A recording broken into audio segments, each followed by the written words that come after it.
Good morning and welcome to the Entrepreneurial Journey. I'm Dave Westcott, CEO of Evergreen Brands. And today I've got with me one of my favorite guests. Wait, what was your name again? Larry. Larry, what's up, man? Larry the cable guy? That's right, the cable guy. Larry the cable guy. No, this is Todd Chapman. He didn't expect that. He didn't see that coming across the board like a quick slap shot. That's right. Just before we got this call started, we were talking about, by the way, hey, Todd Chapman, nice to see you on the call again. It's been a while. Glad you're Good back. seeing everybody. And we were just talking about the Colorado Buffs and Colorado State. And we were talking about cheap shots. And that maybe the reason why the Buffs won was because that guy at the end of the game, you'll know his name better than I will, got kicked out. Yeah, in overtime. But it was a battle. It was a good game. Deion's doing some good stuff over there. Deion is a wild man, isn't he? He is. I bet Deion gets through the Gatekeeper, doesn't he? I think so. Today's all about the Gatekeeper. Listen, last week we had one of our guests on the show, Shawn, who owns Native Property Maintenance, said, hey, how do we get through the Gatekeeper? And so we said, well, listen, we'll do a show on getting through the Gatekeeper. And I've got Todd with me, which is perfect for this call because Todd worked for a guy by the name of Young Yoon. I didn't want to blow that out of the water. And when he was in this particular job, he was doing straight up cold calling. So this is going to be a great call. We're going to talk about some great things. But Coach Prime, Coach Prime, he does not have to get through a Gatekeeper, does he? No. I think he goes straight through to the top. To whoever he wants. Yeah. I mean, he had The Rock. He gets everybody. Yep. Stephen A. Smith, Lil Wayne, Shannon Sharp, some rapper named Frost or something. I don't even know these guys. I mean, it was just out of control how many people are hanging out with old Neon Deion. So if you want to get through the Gatekeeper, become a celebrity. A Hall of Fame NFL player. You can get right through the Gatekeeper. It's really a great thing. But for the average mortal, getting through the Gatekeeper is super hard. It's one of the toughest things that you can do. And so we're going to break this down. Now, we're going to break this down in 3 segments. So if you're on and you're taking some notes and you want to get through the Gatekeeper, I'm literally going to tell you how to get through the Gatekeeper in 3 segments. Todd's looking at me and thinking, okay, what are these 3 segments? Because he doesn't even know. I kept it a secret. He stopped by my office this morning. Trying to look at the notes. That's right. He was peeking over my notes and I was covering it up with my hand. I said, you can't see what I'm writing down because this is a test. And so it's funny. Because he came in my office and I was checking some emails and he was chatting and I was just kind of absorbed in my own email world. And then he's like, okay, well, I'll see you on the call. And so there had been no preparation for these 3 areas of breaking through the Gatekeeper. And so, listen, the Gatekeeper, gosh, these guys are a serious pain. But we're going to break down how you break through them. And we're going to talk about in person. So we're going to break down how do I get through a Gatekeeper in person. We're going to talk about how I break down a Gatekeeper on the phone. We're going to take you through how I break down a Gatekeeper on social media. And if we have time as a bonus, we're going to talk about how we break through in email if we have time on the call. But we're going to break this down on how we're going to get through the Gatekeeper. So when you worked for... It was called the Marketing Group of Colorado. The Marketing Group of Colorado, owned by... A Young Yoon. Young Yoon. That's my favorite name. I can't wait to name my poor child Young Yoon. Young Yoon Westcott, what's going on? So tell us about what you had to do. What did that look like? Yeah, I mean, it reminds me, it was one of my first sales jobs in my 20s. And it was door-to-door sales. There was 2 groups under the marketing group. It was outside sales. Okay. And we had Comcast. Okay. And then we had a company called Quill, which was based out of Quill. So this was based out of Canada. And it was like basically when Dunder Mifflin and The Office came out, essentially that was kind of us, but we were door to door. You literally walk in at 7:00. You're suited up. It doesn't matter if it's 110 degrees in August. I mean, you're suited up. Coffee is for closers. That's right. 7:00. You get in. You have an all hands deck on meeting, and it's like, hey, it's a sales tip. Then you break up in your groups. You got 10 minutes of just sharpening that sword, going through whatever, sales tip that was for that day, particular for the product. Get the mind right, and then boom, you're in your car, you're going to your zip code. By the way, there's no list. It was like, here's your zip code, go drive on your dime, 100% commission, and you're hitting up door to door, business to business, 100% commission, selling office supplies. And the number one product, no one could beat the printing paper. I mean, we had a great deal on printing paper, but the whole thing with that was it was 100% cold calling. In person. And so, going in, you're disrupting business, right? It could be anything from retail to commercial business parks to banks. It doesn't matter. I mean, it was your zip code. So you're literally just, you're back in the day, this is 20 years ago, where you're just jogging down your route. Okay, where did I hit them? You're in there for weeks at times. So you're hitting these people up several times. Just hoping to get stuff. And it was so hardcore sales. It reminded me, if you ever seen that movie Boiler Room. I love Boiler Room. And Ben Affleck was Young Yoon. Young, I love you.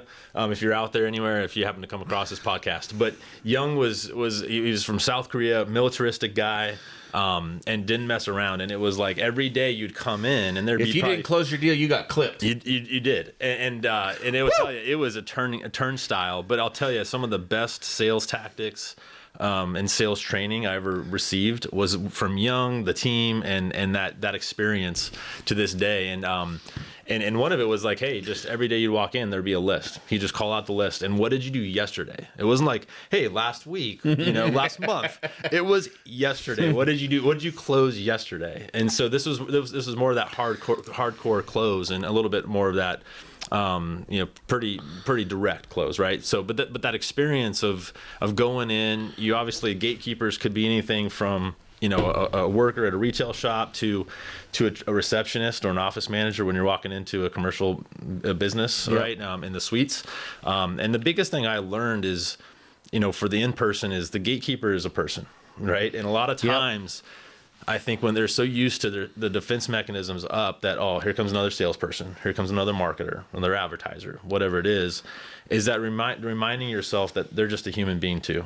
And I think the biggest thing I learned is, how do you build rapport? And I think a lot of times as salespeople, we're just thinking of the kill. We're thinking of the decision maker. We're thinking of just right. And it's easy to bypass that individual who's at that reception desk, or to think that, okay, how do I get by them? And they're tough. I mean, their goal is to make it tough to get to the decision maker. I mean, they're guard dogs, right? Yep. And but I think that the fact of building rapport with them, you don't know what type of influence they may have on the decision maker. Right. One, getting to that person and allowing you to get on their calendar or to get in front of them is key. But also, you don't know, it could be, the business owner's daughter, you just don't know. So I think you never know who it is. Building that relationship is key, right up front, and treating that person with respect. So how do you do that? What do you say? And so I think just treating respect. I mean, one is just come in with with obviously body language, confidence and some, just that directness, but also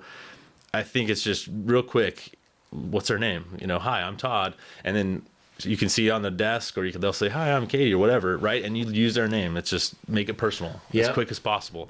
Maybe you see a picture of the family on the desk, right? We talk about this in sales all the time, about building rapport to the decision maker, but build rapport with the receptionist. So, hey, see a photo of kids, you have kids, start talking about the kids, or maybe it's the Colorado game, right? Anything you can. Even though I'm a Colorado State Ram, hey, that day they're buffs. Hey, what's going on, Dion? Right? You talk about it, but I think it's just that building that rapport right away. How's your day going? You just simple, just hey, you're coming in normal, not with a sales pitch right away. I think that's key. So you're breaking it down, you're making it personal, you're getting in there, you're making a connection, and you're hoping to have that personal connection. And when do you ask to deliver your product? Well, I think you'd be able to value. So, hey, I need your help. Almost asking them, because letting them get on your side. What can you learn from them, right? And so build that value of whatever that offering is obviously have them help you. Hey, I know you're busy. I know you're, who's making the decision on this property, right? If it's snow removal, if it's landscaping, who's the person I need to talk to? So they're the information, keeper as well, not just the gatekeeper. So I think it's finding that person and individual, getting as much information, and then active listening, to the point of like, hey, what can you extract from them? Even if they're not the decision maker, what can you learn from them about the value? And then to get them aligned on your side, almost as an advocate, by asking, for their opinion, asking for their value, I think is key. Yeah, I love it. I love the way that you're going in there. You're making it personal. And what do we do today? So I'll tell you what, our sales team is always focusing, always working, and always focusing on the sell and the kill. But what did we just do? Well, we just closed a deal with a massive organization, a massive Fortune 100 company that you would all know the name of, that you would all say, I want this to be my customer. 7 million square feet of property for snow and ice removal. How did we get that deal done? I'm going to tell you what, we did exactly what you're talking about here today. I'm going to break down the steps one by one. So what do? We target the existing client that we want to see. We target them, right? Just like you do when you get your zip code and you got to make your list. Another thing we know is that getting a kill on the first time out is not always going to happen. A lot of times it takes repetition, and it takes really pound the pavement. So if you're taking them notes, pound the pavement is one of the things you got to do. But listen, here's what we do. Every morning, and we do this today, we do boiler room type sales in 2023. Like, we do this kind of business. And it's literally at the end of the day, what did you close for me? What did you bring me? If you don't bring me anything, I literally sat down with a sales guy the other day, and I literally said, how much do you make every day? And he gives me a number. And how much is fuel in my car every day? And here it is. And how much is donuts every day? And how much is collateral every day? And I said, that's what you cost me every single day. So you better bring me something every single day, just like Jung Jun, well, however we're saying it, I can't remember. No, Young Yoon. No disrespect. No. But seriously, you got to do it. So what does our team do? So every morning, boom, they're at Krispy Kreme Donuts at 7 a.m. And at 7 a.m., they're loading up 8 dozen donuts in the back of the car with a ton of collateral. They're dressed in, today, suits. We don't do this whole, like, hey, we're going to wear jeans and polo shirts, and we're going to wear our Star Wars shirt to work today. Right? We're not doing none of that. This is closing deals. That was a baby sound for all of you who have kids. My little baby Charlie makes those sounds. But seriously, at the end of the day, he's loaded up. He's dressed for success. He's dressed for $1 million. And guess what? He's got 8 properties that he's going to go see. He's got 8 people that he's going to go see on his list. And guess what? In that list, he's going to go see those people 5 days a week, which means he's going to go see 40 properties a week, which means he's going to go see 160 properties a month. And guess what he's going to do every month? He's going to go back to the same properties. He ain't going to quit. He's going to keep going back to the same ones. And guess what? He's dropping off a box of donuts, Krispy Kreme. Everybody loves the Krispy Kreme. The Krispy Kreme is much better than the local donut shop because everybody's like, oh, you got the Krispy Kreme. Hook up the Krispy Kreme player. Everybody wants the Krispy Kreme. So we go in, we slap, boom, the logo of the business on the donut pack. Then we drop off a bunch of collateral, and we're like, hey, how you doing? Just thought I'd drop these donuts off for your team. I'd love to set up a lunch and learn. Teach you, share with you, communicate with you, whatever it might be about the business, some continued education. And then, hey, listen, we do snow removal, we do landscaping maintenance, we do janitorial. It doesn't matter. Hey, this is what we do. Here's a little bit of collateral. Do you have any sites that you need bid on? The gatekeeper at the front desk, she doesn't know. She's, well, you just brought in donuts. You just made a personal connection. We just did the Todd 101. And I'll tell you what, every day, not every other day, every day there's an opportunity to bid on something. Every day. We never don't get an opportunity to bid on something. And we might get shoot out. And a lot of times, like, we'll be in downtown Seattle and we got to get into a high-rise building that's got security guards. It's got, like, multiple layers. And what do we love about the donuts? It's like, hey, I got a delivery of donuts. I got a delivery of donuts for CBRE. I got a delivery of donuts for Jones Lang LaSalle. Oh, okay. All right, we'll let you up. All right, here's the code for the elevator. So our guy, he's writing down the codes for the elevator. Now he knows how to get right in. It's like real gatekeepers and security. Real gatekeepers, right? Real gatekeepers. But that's what's awesome about the donuts. I got a delivery of donuts. Hey, thank you, DoorDash. Thank you, Uber Eats, who've made it super easy to get into any building with food, right? So we've crushed that gatekeeper. We get in the door, but you know what? It's an investment, man. Because you're talking about parking at every single place, no matter, you know, where you're at, right? Mm-hmm. So, you know, $5-10 parking, you can spend $80 a day in parking easily. You're going to spend $80 a day in donuts. You're going to spend, you know, $25-30 a day in collateral. You're going to spend, you know what, $200 a day in labor. Like, you're going to be committing $400-500 a day to this program, right? But one property a day bid, and if the close rate is 30%, you know you're going to bring in 2 properties a week. Yep. You know you're going to close deals by getting through that gatekeeper. And that's how it's done. And there is no points for second place. So you better be a closer. Now, when we're on the phone, do you have any tips and tricks on the phone? I think that, you know, again, you mentioned it earlier.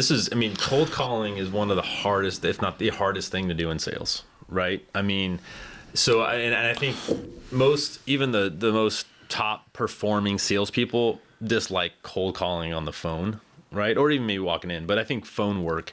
But I think number one is just know that those are the numbers, right? I think coming in with that mindset of saying, hey, know your numbers. I know I'm going to be rejected. I know I'm going to fail more than I'm going to succeed, but you just got to know that going in. So all these rejections, all these voicemails, you know, it's just, hey, it's a numbers game, right? So I'm closer to that. Yes. I'm closer to getting to the person I need to talk to. Right.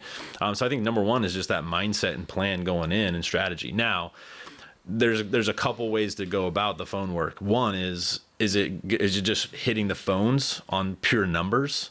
I mean, are we just blasting through volume? Because that works. That's one way. What's one strategy to do it? So I think one is you just go high volume, or you're more strategic with the list in researching that, targeting the right customer. You know, building out, hey, this property, this industry, these are my go-to customers. And so spending some time on the plan and the strategy and building that more targeted approach versus the shotgun. I think both is possible, but I think that strategy of actually knowing who the right customer is. And there's a lot of lists you can get out there. I mean, the age we live in with information online is amazing. You know, are we using that tool? Yeah. And then I think for the phone work is, again, it's just, in a way, is smiling through the phone. Can you build it's just in a different way. Can you respect and that gatekeeper when it answers? Obviously, I think there's 2 approaches. One is just building rapport with that gatekeeper. Yeah. And then 2 is just acting like if you know that decision maker already because you've done the research, you've done, you know who that person is, and you just simply ask like you know them already. Right. And so one tactic is just calling and saying, hey, this is Todd at TransBlue. Is Dave around?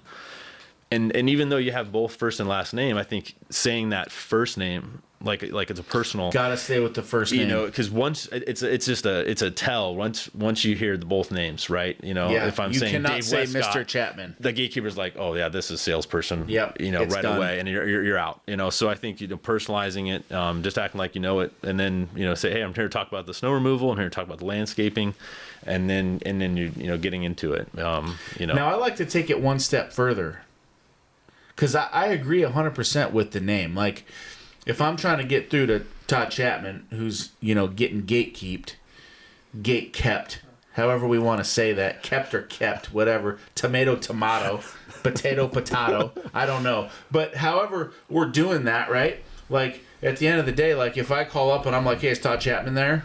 Boom, I already know you don't know him.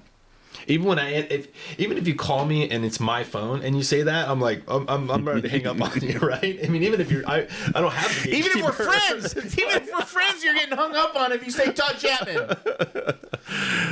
Or when somebody says, Mr. Chapman, you're looking around like, where's my dad at? Where's my dad at? Right? Like, hey, so, but seriously, like those like being very focused on, hey, is Todd available? I mean, I guess you could even take it one step later and say, hey, I need to talk to T. TC. That's right. But then but seriously, and then what's the question? Like, you got to use silence. I think silence is one of the biggest tools that we have as cold callers. Because like, what are we going to get through 3% of the time? So we make 100 dials in a day. We're going to get 3 people, right? Out of those 3 people, we may have a conversation with one of them, right? So, like, cold calling is going to be very tough. So, what I love what you said. I love what you brought to the table about know your target, right? So, I want to spend a minute there, like, know your people. So, one of the things that we want to do when we're cold calling is I'm never going to just pick up the phone and try to call Todd Chapman. The first thing that I'm going to do is I'm going to look up Todd Chapman's Instagram page, right? I'm going to troll him. I'm going to see what's going on Instagram. I'm going to see what's going on Facebook because he's a little bit older of a gentleman, so he may not be on Instagram yet. I'm definitely not going to check out TikTok because I know how old he is. and I'm going to check out his LinkedIn page, right? I'm going to get on his LinkedIn page, but I'm going to learn a little bit about him. And so I know a little bit what's his favorite sport team. I know this guy loves Colorado State, right? I know he's a Denver Nuggets fan. I'm gonna learn some things about him. I'm gonna get some intelligence. I'm gonna gain some intelligence. And then once I have that intelligence, now I'm gonna pick up the phone. And the way that I'm gonna approach this is if I've got a gatekeeper to get through, my first response is just like this. I'm gonna drop it just like this. Is Todd there? Who's this? Dave. I don't say a word more. Because now she or he has to think, who is Dave? Is this an important person? Who is this? And then they might come back with the question, what is this regarding? And I'm always going to use the same line. This is a personal business matter.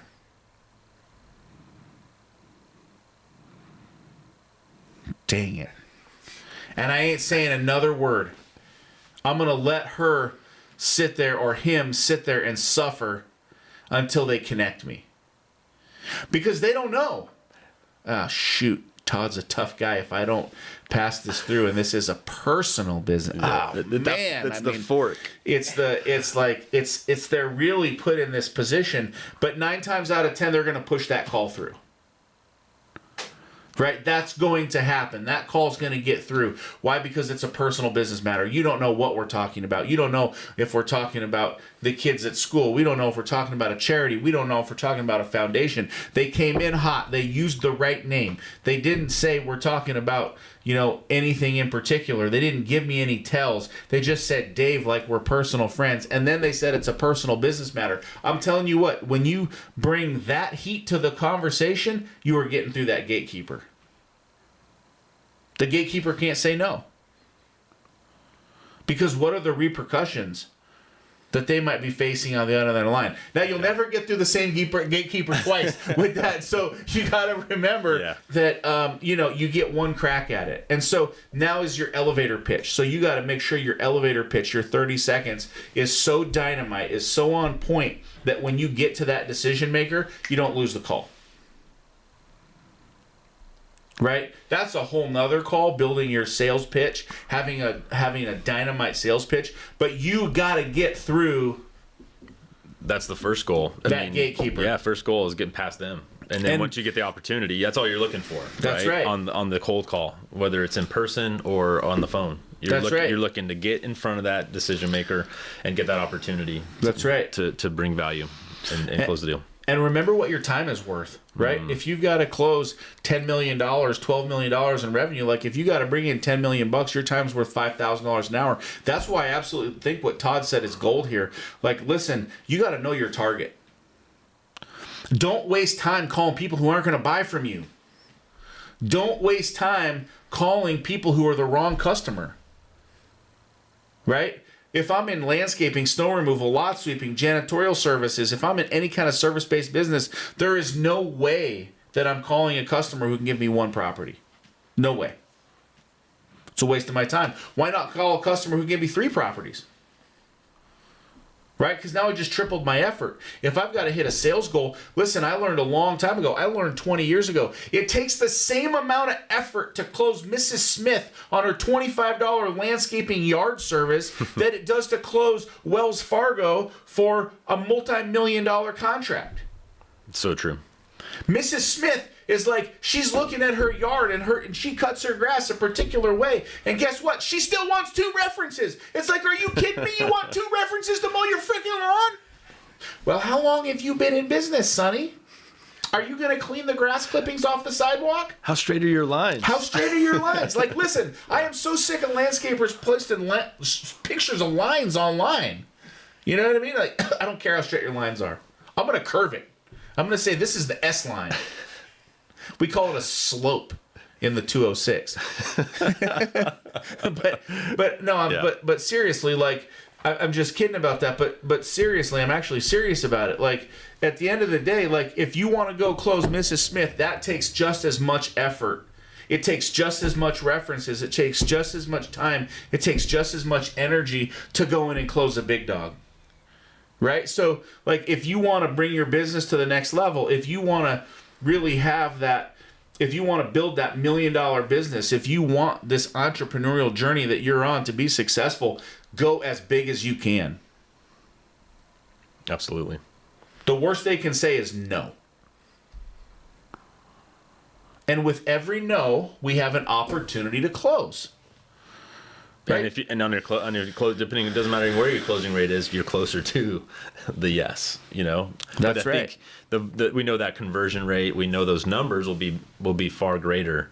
Going after your strategic client, absolutely. Doing the research, finding out who they are, looking at whether it's social media, looking at their company pages, and really targeting that versus the volume. Right. Absolutely. While I respect the volume game because I've seen results and been involved in those campaigns, I think, and especially in the B2B and in the service industry, knowing your client, knowing the right target is highly valuable. It's a great point. When you throw it against the wall, though, it's like, hope is not a sales strategy, right? Hope's going to get you across the line from time to time. I hope my mom gets me this Lego set for Christmas, the one with the Spider-Man in it, right? Well, you told her 50 times what you wanted, so you're hoping for it. You know what I mean? It's a pretty strategic close. So those are sales follow-ups, by the way. Those are sales follow-ups. That's right. That's what we're talking about. Yeah. I teach my kids to negotiate. I say no, and then they're like, but I say it doesn't have to end with no. You have an opportunity to negotiate this. If you can sell me on the reason why you think we should get ice cream, I'm going to need to hear some reasons. And you have till the time we drive past the ice cream parlor. And you know what? My kids get good at negotiating. They get good at asking. They get good at coming up with reasons why they think they should get what they could get. Sometimes it's going to be no, but if it's pretty unique, I'm going to give in. So let's teach people to close from an early age. Okay, let's see. We are getting close to time here, and I think we're having a lot of fun. LinkedIn. Let's talk about LinkedIn. How are we going to close a deal on LinkedIn? What does that look like? Social media. How are we going to do that? I'm gonna make it simple. You got to be consistent on the social media platform that you're on, right? You got to live there. You got to hang out there. You got to be relevant. But if you're looking at putting together a big deal and you're looking for, the chief facility officer of some brand and you want to get a hold of him, is an in-mail message going to do it? Come on. How many in-mail messages do we all get? Like, stop sending the in-mail messages, right? I mean, I'm literally blown up from in-mail messages. Yeah. But you know what? We are all super self-centered. Like, we are all focused on one thing. That is ourself. In fact, if, you ever been on a Zoom call, there's one person you can't stop looking at. That's yourself. Right? Everybody looks at their own face more than they look at anything else. We're all concerned with who we are. Like, I'm literally watching myself over Ralph's shoulder, through the chair, through Ralph, around the corner, and, like, I'm fixated on me. At the end of the day, but that's the way we are. So what do we like? We like likes and comments. We like engagement on our social posts. And so it doesn't matter if they're on LinkedIn, Instagram, Facebook, whatever. If you want to start building rapport, don't send an email message. Don't start there. Start with a like. Start following them on their page. Start adding comments with good relevancy to their page. Get interest. They're going to look and they're going to say, "Oh man, who is this Dave Westcott guy? Who is he? Oh man, he's on my thing." And soon enough, you can go to that little thing that says, "See who searched my profile," and you'll see that guy on there. Now you know it's time to send your message. Now you know it's time to connect. And then be prepared to send that message up to 8 times. Right? You got to connect with them. Like, relationship is a two-way street. You don't get to just make the connection. You got to make friends first. Like Todd said in the beginning, it's all personal. Well, social media starts the same way. Social media starts with personal relationships. You want to get something from somebody, start liking their work. Start liking what they're putting on social media. Give them the likes. Give them the comments. Positive comments, not argumentative comments. Listen, there's enough of those trolls out there. We don't need any more of that. Right? So that's what do you think about social? No, I Where think are it's you good. at? It's I think it's the same way, right? I mean, when you're talking about building rapport, it's building rapport through the social media platform. I think when you're talking about engagement, I think it's again, following, liking, right? And because how many times we get those invites, right, or connects, and then right away it's like the automated emails, right, and in-mail, and it's right away. I mean, it's that building that defense mechanism in a different way, right? For ourselves. So I think to whether it's the gatekeeper, decision maker, I think it's both, right? I mean, there's a way to get past the gatekeeper even on LinkedIn, on social media is utilizing that tool to research, but also connect, with other people in the company, right? Because you don't know what the influence is. You don't know, what connections they can make you with. And I think the value of LinkedIn is even strategically who can connect you with who else, right? When you're looking at fellow influencers, right? So I love that idea of building a relationship through the social media platforms. It is, because we all want likes. Like, everybody posts something, they're like, "Oh my God, I only got 7 likes on this post. That was trash. I spent 45 minutes writing that, only 7 people liked it." And then you put a picture of a baby on there and you get 150, and you're like, "Yes, more baby pictures," right? Babies and puppies. Right? But I mean, seriously, right? Yeah. So, like, who's engaging with you? I'm not talking about, like, I don't care if you send me an in-mail message. And you know what? The overuse of in-mail messages actually, detracts from real people sharing real good content. And I think that's an important thing. And if you I think it's personalizing it too, though, where we can tell what's an automated versus a quick authentic one. It's so much, right? I mean, it's like the junk mailbox. Like, I can look at my junk mailbox at the end of every day. I have 208 emails in there. Okay, well, I'm going to give the bonus tip out just because we've had such a fun time on this call. We're going to talk about email. How do I get through the Gatekeeper and email? Listen, the Gatekeeper and email is really, really simple, and it's got to be a personal email, not a drip campaign. I don't want to see any HubSpot. I don't want to see any Pipedrive. I don't want to see any of that nonsense. What I want to see is a personal email from your email box, from your email messaging system, and keep it really simple. Hey, listen, I respect your time. I know that you're super busy. It's not about you providing a great service. It's just like, hey, listen, I would love to be a resource for you, and I provide seal coating service. Do you have anything I can take a look at for you? Like, something that simple, right? It's got to be under 30 words. Whatever you put into an email has got to be under 30 words. And maybe throw a YouTube video in there or a link or something like that. But you got to do that. And I'll tell you that my email campaigns have massive success. Like, if I send that out to 500 people, we'll pick up 10 estimates. Right? But what is that? That's not a very high close rate, is it? You're in single-digit %. So at the end of the day, you got to be strategic. But listen, nobody has time. Nobody wants to read a Robert Frost poem here. Like, at the end of the day, I don't want any poetry. I don't want anything long. Just short and to the point. Tell them that you respect their time. Tell them that you know that they're busy. And tell them that you will do something great for them. And a lot of times, and I'll tell you what, as we bring this thing in for a landing, is you bring this in and you tell them something like, "I will have a bid for you in 24 hours. True story. This is a true story as we bring this thing in for a landing. I'm dealing with this customer. because we sent out an email blast. We send out that exact email blast. I can turn any bid around in 24 hours. Boom. Literally within 30 seconds of shooting that email out, we get a call from a property manager. And she says, I've got a board meeting tonight. I completely dropped the ball. I did not get any bids for this project. Well, what is the project? Well, I've got to redo a swimming pool. Okay. I've got to redo a hot tub. Okay. I've got to paint an ornamental iron fence. Okay. I've got to redo drainage at 64 buildings. Okay. I've got to seal coat and repave the parking lot. Okay. I've got to paint all the bollards. Okay. I've got to fix some damaged stairs. Okay. Can you get that bid to me in 24 hours? Yep.